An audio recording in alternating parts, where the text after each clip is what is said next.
10-year-old Mason Cole had already been moved through 7 foster homes in just 3 years. By the time he arrived at the St. Anne Children's Services office in a small town outside Duluth, Minnesota, he had learned one thing better than any child ever should. If you made people angry first, they couldn't hurt you later. Mason sat in the hard plastic chair in the waiting room, his arms folded tightly across his chest, his hoodie pulled over his messy brown hair, and his worn sneakers tapping against the floor like a warning. Across from him, social worker Emily Carter shuffled through his thick case file and sighed. School fights, refusal to speak, property damage, running away twice, she murmured, rubbing her forehead.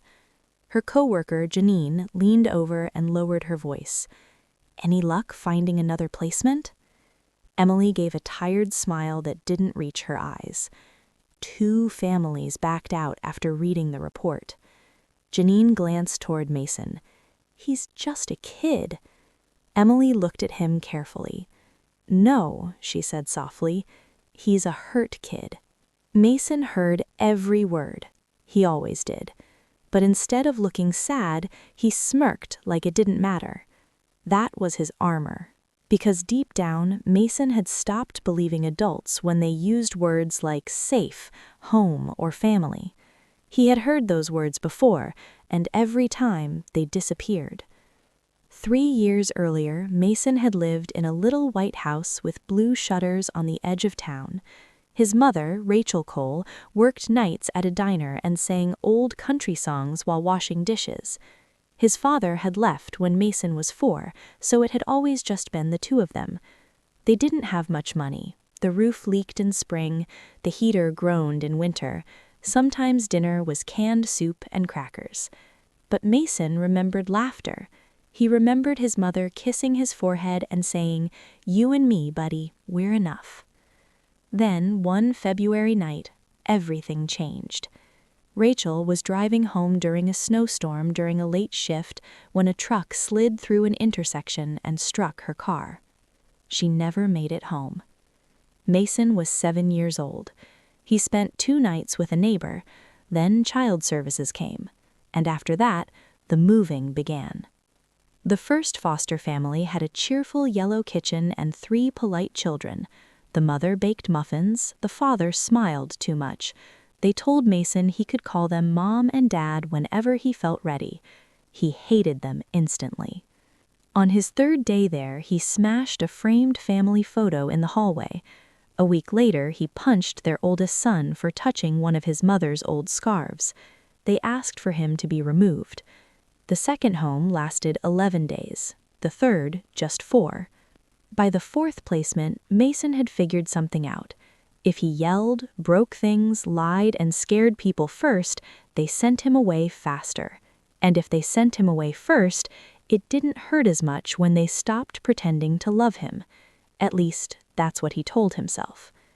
Now, sitting in the social services office, Mason watched Emily close the file and kneel in front of him. "Hey, Mason," she said gently, "I know this is hard." He looked away. "I found someone willing to meet you." He snorted. "Why?" Emily blinked. "What do you mean? Why would anyone want me?" The words came out flat, almost bored, but Emily felt them like a punch to the chest. She chose her next words carefully. "Because not everyone gives up on people." Mason's jaw tightened. "Yeah, they always do." Emily didn't answer right away. Instead, she stood and picked up her coat. "Come on, we're taking a drive." They drove nearly 40 minutes north, away from the town center, past frozen fields and pine trees heavy with snow. Mason stared out the passenger window, refusing to ask where they were going. Eventually, Emily turned onto a narrow road lined with bare birch trees and stopped in front of a small, weathered farmhouse. It wasn't fancy. The porch steps were slightly crooked. A wind chime made of old silver spoons clinked softly in the winter air.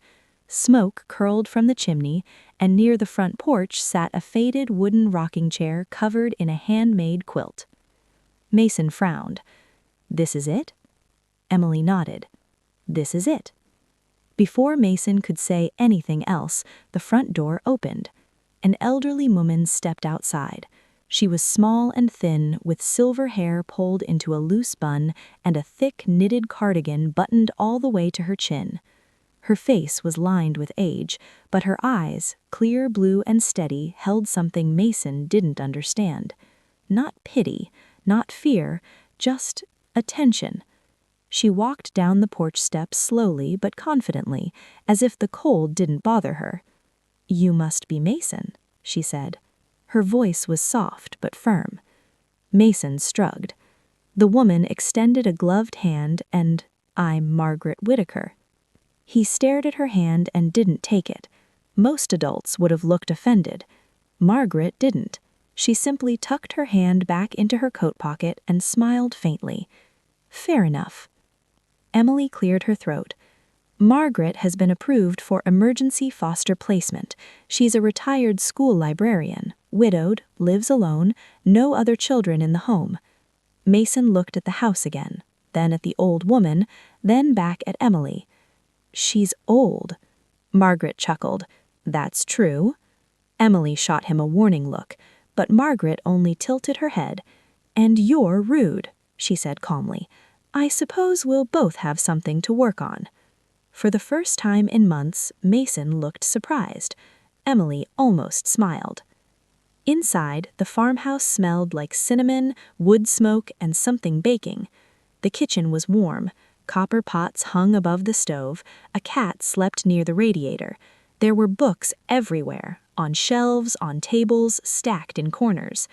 Mason stood stiffly near the doorway, like he expected to be told which rules he'd break first. Margaret hung up her coat and pointed toward the table. "Hot chocolate?" "No." She nodded. "Suit yourself." Then she poured a mug anyway and set it at the far end of the table, not in front of him, not forcing, just there. Emily stayed long enough to review paperwork and emergency contact forms.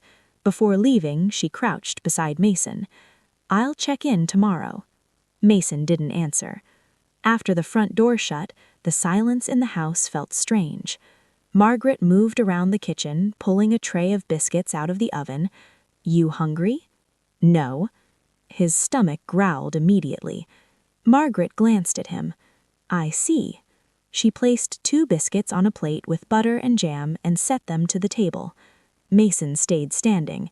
She sat down across from the empty chair and opened a book, not talking, not staring, not pushing. After almost a full minute, Mason slowly sat down. Then another minute. Then he grabbed a biscuit. Still, Margaret said nothing. He ate it in 3 bites, then the second, then drank half the hot chocolate before realizing he was doing exactly what she wanted. He slammed the mug down. "I'm not staying."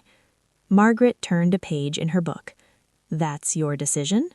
"They'll move me again anyway." "Perhaps." "You don't even know me." Margaret finally looked up. "No," she said, "but I know pain when it walks through my front door." The words hit something deep inside him. Too deep. Mason stood up so fast his chair scraped across the floor. "You don't know anything." He grabbed the mug and threw it against the wall. It shattered. Hot chocolate splashed down the wallpaper. The cat bolted from the room. Mason breathed hard, waiting for the anger, for the yelling, for the call to Emily, for the words he knew by heart. This isn't working. But Margaret just looked at the broken mug, then at him. Then she stood, slowly, and took a dish towel from the counter. "You missed the cabinet by a good foot. If you're going to throw something dramatic, at least improve your aim." Mason stared. She handed him another towel. "You made the mess, you help clean." "That's it?" "That's enough for one afternoon." He didn't move. She bent carefully and started picking up the larger ceramic pieces.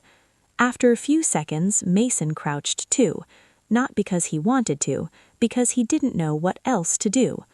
They cleaned in silence. When they were done, Margaret threw the towels in the sink and reached into a cupboard. She pulled out another mug. This one was chipped near the handle. She filled it with hot chocolate and set it in front of him. "I have 6 more, don't get excited." And somehow, against every instinct he had, Mason almost laughed. He caught himself just in time. That night, Margaret showed him a small bedroom at the end of the hall. The walls were pale green, a quilt covered the bed, there was a lamp like a lighthouse, and on the dresser sat an old framed photo turned face down. Mason noticed it immediately. "What's that?" Margaret looked at the frame for a long moment. "Someone I loved." She walked over and gently turned it upright. It showed a smiling teenage boy in a hockey jersey standing beside a tall man in work boots. Margaret stood between them, younger, laughing. "My husband, Thomas,